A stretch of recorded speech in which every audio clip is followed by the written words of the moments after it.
So before we get on to our second half of our set, it's tradition that the newbies perform a skit, and we only have one spring. We took one more person this spring. That's Danny Levy, but because Ben Phelps, who is right there, doesn't care about the group, he missed our last concert, and he has to be in this skit. So here it goes.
The year was 1992, and Colgate had just announced that Vanilla Ice was to be the performer at Spring Party Weekend. A true shame. The campus was under total distress, and something sweet and beautiful and tender needed to happen in order for the rightful order to be restored.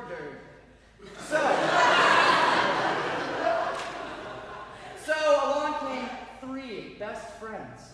Marcus Gironda III, Special Agent Marissa Bond, and Jason Corrigan. They were all adamant to finding a resolution. They hatched the idea to form potentially the most revolutionary co-ed a cappella group that Colgate had ever seen. For those of you that don't know, a cappella is when we sing, but there's no musical accompaniment. It's not how you guys know. Anyway, it was perfect, but they needed to procure the three essential items required to form a Colgate a cappella group. A brand new pitch pipe, a name and logo, and a copy of future President Jeffrey Herbst's dissertation about foreign relations in sub-Saharan South Africa. Wait. Danny, what does that have to do with music? Have you ever read his political commentary? It's music to my ears.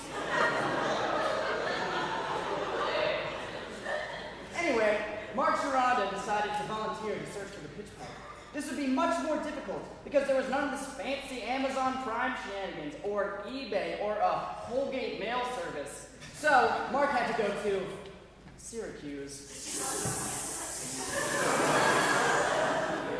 Now, as you all know, this journey to Syracuse is a treacherous path filled with many a cow and much a snow.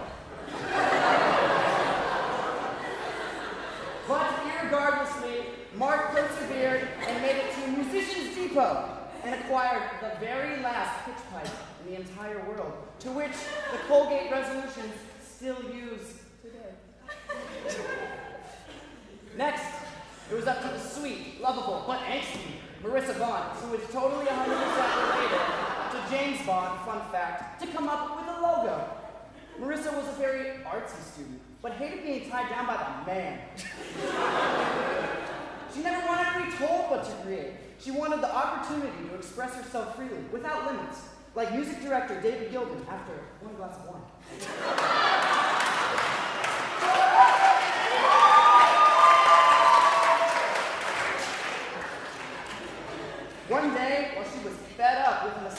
requirements, she took her paintbrushes and threw them at the wall.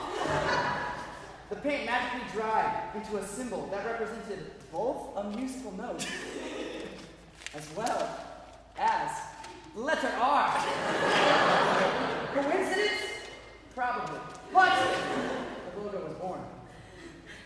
Then it was up to Jason Corrigan to find a copy of Jeffrey Herbst's dissertation.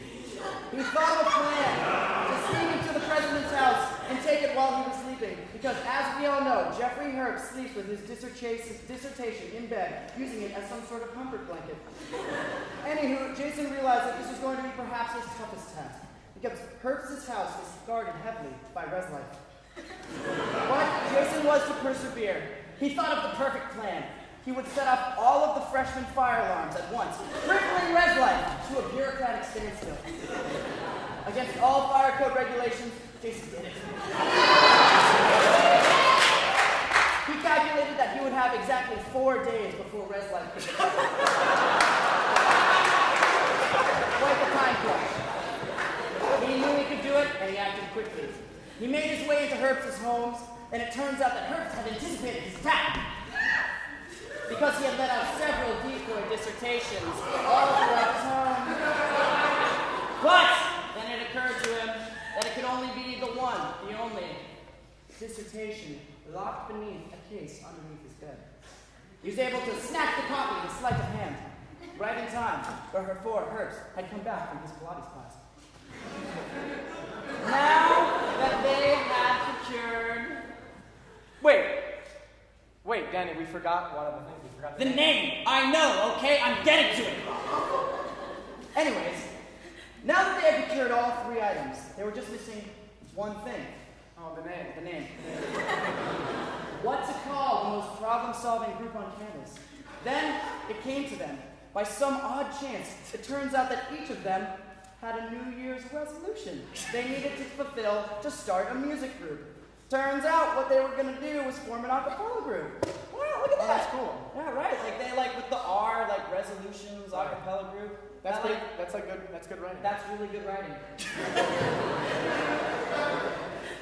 Anyway, they decided they would call themselves the Resolutions. And with that name, they would change Colgate. Yeah! Time warp.